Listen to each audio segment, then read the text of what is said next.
കോടതിയിലെല്ലാം പൊളിഞ്ഞു പാളീസായി എന്ന് പറഞ്ഞാൽ മതി. ഇതോടെ പണി പാലും വെള്ളത്തിൽ കിട്ടി എന്ന് പറഞ്ഞാൽ മതി. ചീഫ് ജസ്റ്റിസിൻ്റെ ചോദ്യങ്ങൾക്ക് മുന്നിൽ പോലീസ് സമർപ്പിച്ച റിപ്പോർട്ടിന് ഒരു ഉത്തരവും പറയാനുണ്ടായിരുന്നില്ല. മാധ്യമങ്ങളിൽ കുറച്ച് മന്ത്രിമാർ വന്ന് ഓരിയിട്ടതല്ലാതെ ഗോവിന്ദൻ മാഷിൻ്റെ പുളുവടിയും ഒഴിച്ചു നിർത്തിയാൽ ഒരു ചുക്കും ഒരു മന്ത്രിക്കും പറ്റിയിട്ടില്ല എന്ന് കോടതി അക്കമിട്ട് നിരത്തിയപ്പോൾ പിണറായി വിജയൻ്റെ ബുദ്ധിയിൽ തെളിഞ്ഞ പോലീസ് എഫ്ഐആറിനെ നീട്ടി എറിയുകയായിരുന്നു കോടതി ചെയ്തത്. 4 ചെറുപ്പക്കാരെ വധശ്രമത്തിന് പിടിച്ചകത്തിടുമ്പോൾ എന്തായുധമാണ് അവർ വധശ്രമത്തിന് ഉപയോഗിച്ചത് എന്ന ചോദ്യത്തിന് ഒരു കഷ്ണം കറുത്ത തുണി മാത്രം. അതുമാത്രമാണ് തലകുനിച്ച് പോലീസിന് പറയാനുണ്ടായിരുന്നുള്ളൂ. ഇനിയൊരംഗത്തിന് ബാല്യമില്ല ഷംസീറിന് എന്നൊരു പക്ഷേ ഈ നാടകം കൂടി പൊളിഞ്ഞതിലൂടെ പാർട്ടി മനസ്സിലാക്കി എന്ന് വേണം കരുതാൻ.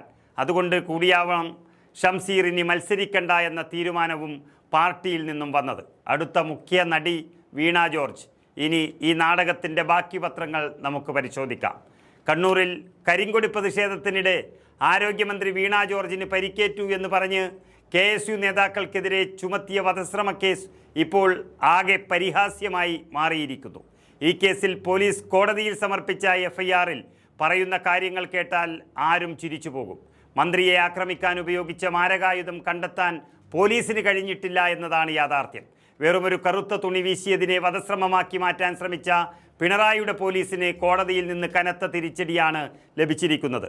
ആരോഗ്യമന്ത്രിയെ ആക്രമിച്ചു എന്ന് വരുത്തി തീർക്കാൻ റെയിൽവേ സ്റ്റേഷനിലും കറുത്ത തുണി വാങ്ങിയ കടയിലും പോലീസ് തെളിവെടുപ്പ് നടത്തിയിരുന്നു. എന്നാൽ ഇതൊന്നും വധശ്രമം എന്ന ഗൗരവകരമായ വകുപ്പ് തെളിയിക്കാൻ പര്യാപ്തമല്ല എന്ന് കോടതിക്ക് ബോധ്യപ്പെട്ടിരിക്കുന്നു. കൊല്ലട എന്നാക്രോശിച്ചുകൊണ്ട് പ്രതികൾ പാഞ്ഞെടുത്തു എന്നാണ് പോലീസ് FIRൽ എഴുതിപ്പിടിപ്പിച്ചത്. ഇതിൻ്റെ പേരിൽ 5 KSU പ്രവർത്തകരെ 2 ദിവസത്തെ പോലീസ് കസ്റ്റഡിയിൽ വിട്ടു നൽകുകയും ചെയ്തു. എന്നാൽ ഈ കസ്റ്റഡി കാലാവധി കഴിഞ്ഞിട്ടും മന്ത്രിക്കെതിരെ ഉപയോഗിച്ചുവെന്ന് അവകാശപ്പെടുന്ന ഒരായുധം പോലും ഹാജരാക്കാൻ പോലീസിന് കഴിഞ്ഞിട്ടില്ല.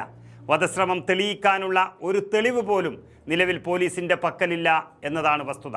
കറുത്ത തുണി ഉപയോഗിച്ച് മുദ്രാവാക്യം വിളിക്കുന്നത് എങ്ങനെയാണ് വധശ്രമമാവുക എന്ന് കോൺഗ്രസ് നേതാക്കളും KSU പ്രവർത്തകരും അന്നേ ചോദിച്ചതാണ്.